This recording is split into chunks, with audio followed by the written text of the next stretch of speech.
मुझे एक चिट्ठी मिली। अब ये चिट्ठी मेरे लिए कोई नई नहीं थी, बड़ी कॉमन सी बात लिखी हुई थी इसके अंदर। एक लेडी ने लिखा था इसमें, सूजन नाम था उसका। बोली, डियर रॉबर्ट कियोसाकी, हेलो, उम्मीद है आप बहुत अच्छे होंगे। मेरा नाम सूजन है। मैं अपने हस्बैंड एलन के बारे में लिख रही हूँ। मेरे हस्बैंड ने ऑलमोस्ट आपकी सारी बुक पढ़ रखी है सर, और उसको पता है कि मैं आपको ये खत लिख रही हूँ।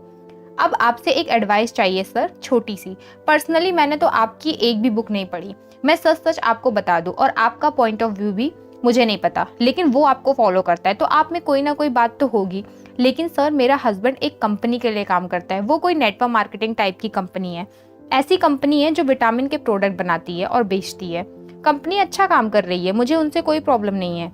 लेकिन प्रॉब्लम इस बात से है सर, मुझे ऐसा क्यों लगता है कि मेरा हस्बैंड अपना टाइम वेस्ट कर रहा है। वो किसी दूसरी की कंपनी बनाने में इतने एफर्ट्स लगा रहा है। जो विटामिन बनाती है वो कंपनी, उस पर उसका नाम भी नहीं है।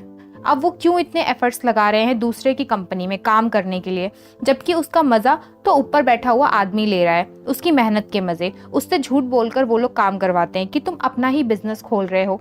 लेकिन मुझे उस कंपनी में उसका नाम बिल्कुल दिखाई नहीं देता, मुझे नजर नहीं आ रहा उसका नाम। 1 साल से भी ज्यादा टाइम हो गया है काम करते करते, अभी तक उसने ज्यादा पैसा कमाया भी नहीं। सच ये है, मुझे ऐसा लगता है वो अपना टाइम वेस्ट कर रहा है। और सर, मैं बिल्कुल नहीं चाहती कि वो ऐसा अपना टाइम वेस्ट करे। सर, वो आपकी बहुत रिस्पेक्ट करता है। आप समझाओगे तो शायद समझ भी जाएगा। वो मेरी तो सुनता नहीं है, क्या पता आपकी समझ जाए। हो सकता है सर, यहाँ पर मैं भी गलत हो सकती हूँ, तो प्लीज आप कुछ बोलिए। मुझे इस खत का जवाब देंगे तो बहुत बड़ी बात हो जाएगी, लेकिन कुछ बताइए जरूर सर। अब इस लेडी ने इस चिट्ठी में कुछ गलत तो नहीं लिखा? ऐसी चिट्ठी मैं कुछ नई बात तो नहीं लिखी? ऐसी चिट्ठी मुझे हर हफ्ते आती है। लेकिन एक बात नोटिस की आपने कि लेडी कितना खुला सोचती है, इसका दिमाग कितना खुला हुआ है। तभी तो इसने बोला एंड में क्या बोला, मैं भी गलत हो सकती हूँ। ये चीज मुझे बहुत पसंद आई। आज की इस तेजी से बदलती दुनिया में इस खुले दिमाग की बहुत जरूरत है कि मैं भी गलत हो सकती हूँ।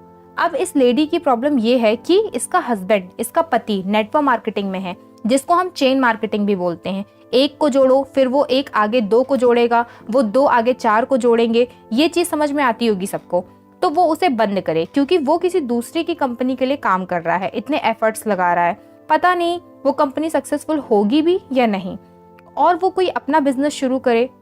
इसमें ये मेरी राय चाहती थी। तो इसलिए काफी सारे लोगों के मन में ये सवाल आता होगा नेटवर्क मार्केटिंग को लेकर, तो उन्हीं के लिए मैं बुक लिख रहा हूँ।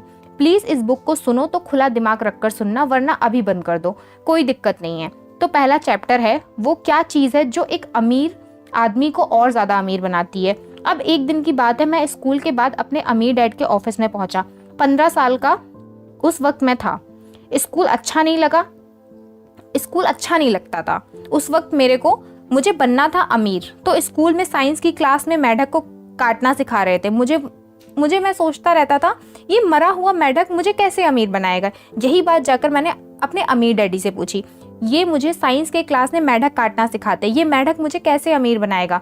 मुझे अगर कार लेनी हो तो कैसे लूंगा मैं इस मेंढक से। वो मुस्कुराए, ऐसे मुस्कुराए और बोले, बेटा आज तक मुझे समझ में नहीं आया, तुझे क्या समझ में आएगा। ये मेंढक क्यों काटना सिखाते हैं, मतलब जिस आदमी को अमीर बनना हो वो मेंढक काट के क्या करेगा। मैंने कहा, मैं सच में बोर हो गया इन मेंढक की चीर फाड़ करते करते। अगर मेरा टीचर मुझे बता देता है कि मेंढक को काटने से कैसे कार मिलेगी, तो मैं हजारों मेंढक एक ही दिन में फाड़ दूंगा।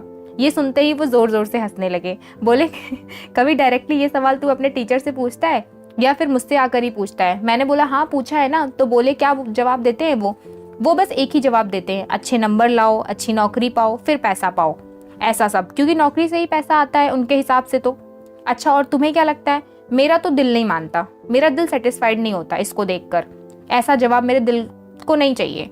अब मैंने आपको बताया, अमीर डैड के सिखाने का तरीका थोड़ा सा अलग है। आप सभी जानते हो, उन्होंने मेरी 9 साल की उम्र से लेकर 48 साल की उम्र तक मुझे सिखाया है। तो उन्होंने मुझसे पूछा पहला सवाल, तो बताओ भाई, तुमने स्कूल में मेंढक की चीड़ फाड़ करने के अलावा क्या क्या पढ़ा। मैंने थोड़ी देर सोचा और फिर मुझे कुछ बात याद आई। थॉमस एडिशन के बारे में पढ़ाया था, वही जिन्होंने बल्ब बनाया था। वो अपनी जिंदगी में बहुत बार फेल होने के बावजूद लगे रहे। तो वो बोले, ये तो बहुत अच्छी बात है बेटा, थॉमस एडिसन तो बहुत ज़रूरी आदमी है, उनकी लाइफ तो बहुत इंस्पायर करने वाली है, उनके बारे में तो पढ़ना बहुत ज़रूरी है। तुम्हारे स्कूल में तो अच्छा पढ़ा रहे हैं। अच्छा, और क्या बताया उन्होंने? मैंने बोला, बस इतना ही। बोले, बस इतना ही, और कुछ नहीं बताया। मैंने बोला, नहीं, उनके इन्वेंशन के बारे में बताया, जो बिजली का बल्ब उन्होंने बनाया था।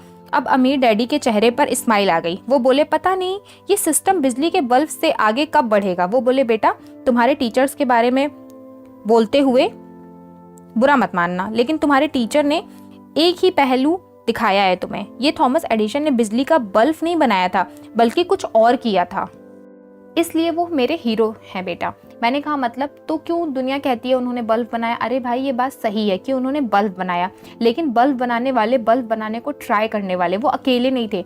उनसे पहले भी बहुत लोगों ने ट्राई किया, उनके बाद भी बहुत लोगों ने ट्राई किया और कुछ लोगों ने सक्सेसफुली बना भी लिया, लेकिन उनके पास ज़्यादा टाइम तक टिक नहीं सका। एडिशन का टिक गया। एक बात तो तुमको पता ही होगी कि कोई भी चीज़ अचानक से नहीं होती, एक दिन में नहीं होती, उसके पीछे एक बहुत लंबी प्रोसेस होती है। एडिशन के अलावा जिन भी लोगों ने बल्ब बनाया, उन्होंने सिर्फ बल्ब बनाया, वो दुनिया को समझा नहीं पाए कि बल्ब का यूज़ कैसे करना है। मतलब वो सिर्फ एक इन्वेंटर थे, एक आविष्कारक, उन्होंने सिर्फ बल्ब बनाया।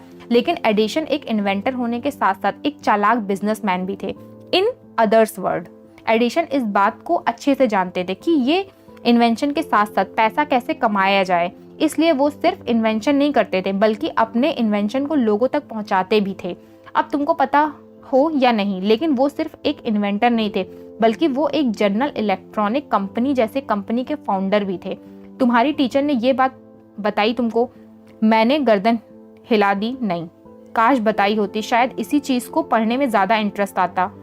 अच्छी खासी चीज़ को बोरिंग कर देते हैं ये स्कूल वाले। लेकिन अभी अमीर डैडी की बात खत्म नहीं हुई थी। वो बोले एडिशन ने स्कूल छोड़ दिया था क्योंकि उनके टीचर्स को वो लगते थे बेवकूफ़। और आज पूरी दुनिया जानती है कि कम से कम एडिशन तो बेवकूफ़ नहीं थे उस टाइम पर। और उस वक्त रेलवे में कैंडी और पेपर बेचते थे। ये उनके इन्वेंटर बनने से पहले का टाइम था और इस टाइम पर उन्होंने सेल्स करना सीखी, अपनी चीज़ को लोगों तक पहुंचाना सीखा। इन्वेंटर बनने का पहले का टाइम, इन्वेंटर बनने से पहले वो सेल्समैन बने, फिर बाद में बिजनेसमैन बने। कैसे बिजनेसमैन बने? उसके बाद इन्होंने लड़कों की टीम जमा कर ली। जो काम पहले वो खुद करते थे अब वो लड़कों से करवाने लगे। ये चीज़ तुम्हारे स्कूल ने बताई? मैंने फिर गर्दन हिला दी। नहीं, अभी और सुनो। फिर उन्होंने टेलीग्राफ में भी काम किया। अब ये दो चीज़ें थी, एक तो सेल सीखी, फिर टेलीग्राफ में काम किया, जिसकी वजह से इनका बल्ब इतना फेमस हुआ क्योंकि वो अच्छे से इस बात को जानते थे कि बिजली बल्ब सिर्फ अकेला नहीं होता, जो जलता है उसके साथ में बिजली भी होती है, लाइट के खंभे होते हैं, एक लाइन होती है, सीखे हुए लोग होते हैं और कुछ स्टेशन।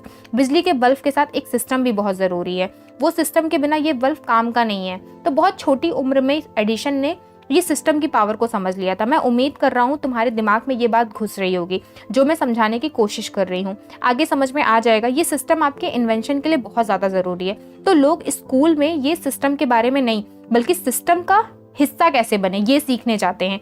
एडिशन ने प्रैक्टिकल नॉलेज ली कि सिस्टम को कैसे समझा जाए। वो समझ चुके थे, वो एक बड़ी पिक्चर को देख रहे थे। उनको आसपास के चार पेड़ नहीं दिखते थे बल्कि उनको पूरा जंगल दिखाई देता था। कहने का मतलब सीधी भाषा में लोगों को एडिशन का बल्ब दिखता था बस, मतलब उनका क्रिएट किया गया सिस्टम नहीं देख पाते थे। कहने का मतलब बिजली का बल्ब क्या हवा में चलता? क्या उसको बिजली के तारों की रेलवे स्टेशन की जरूरत नहीं पड़ती? लोग उनके सिर्फ बल्ब को देख रहे थे, एडिशन बड़ी पिक्चर को देख रहे थे। पहले उन्होंने बिजली के नेटवर्क के बारे में जाना, उसके बाद ने बल्ब बनाया। तो जब मेरे दिमाग में बात पूरी तरीके से घुस गई तो मैंने उनसे पूछा, आपके कहने का मतलब बिजली के नेटवर्क के बिना बिजली का बल्ब किस काम का? तो उन्होंने बोला एग्जैक्टली, तुम्हारी मोटी बुद्धि में अब जाकर बात घुसी है। और बच्चे, नेटवर्क सिर्फ एक टाइप का नहीं होता, हर टाइप का होता है। जैसे कि आज हम यूट्यूब देख रहे हैं, इंटरनेट चला रहे हैं, ये सब एक नेटवर्क है। हम सब इस नेटवर्क का हिस्सा हैं। मेरी वीडियो लोगों तक पहुंची ही नहीं जब यूट्यूब चलाने वाले ठीक से काम ना करें। तो हम सब किसी न किसी नेटवर्क का पार्ट हैं। कच्चा तेल निकलता है, पेट्रोल पंप तक पहुंचता है, गाड़ियों में डलता है, सब नेटवर्क है। तो मैंने पूछा, हमारा स्कूल सिस्टम ये नेटवर्क की बात क्यों नहीं करता? तो बोले, क्या पता बेटा, शायद लोग नेटवर्क बनाने की बजाय नेटवर्क का हिस्सा बनना ज़्यादा पसंद करते हैं। अपना नेटवर्क बनाने में टाइम और मेहनत लगती है जो शायद लोगों को करना पसंद नहीं है। उन्होंने कई बार एक बात बोली है, आपने अगर नोट किया हो तो, एक जैसे पंख वाले पक्षी जो होते हैं वो एक साथ उड़ते हैं। जैसे अमीर अमीर के साथ उड़ता है, गरीब गरीब के साथ उड़ता है, मिडिल क्लास के साथ उड़ता है। तो अपना जो ये ग्रुप है ये सोच समझ कर चुनना कि आपके आसपास कैसे लोग हैं, क्या सोचते हैं। 15 साल की उम्र में मैंने भी यही सोचा था कि ऐसे दोस्तों से दोस्ती बनाऊंगा जो कुछ करना चाहते हो। और आज जब पलट कर देखता हूँ कि 15 साल की उम्र में मैं मैंने जो फैसला लिया था वो एकदम सही फैसला लिया था।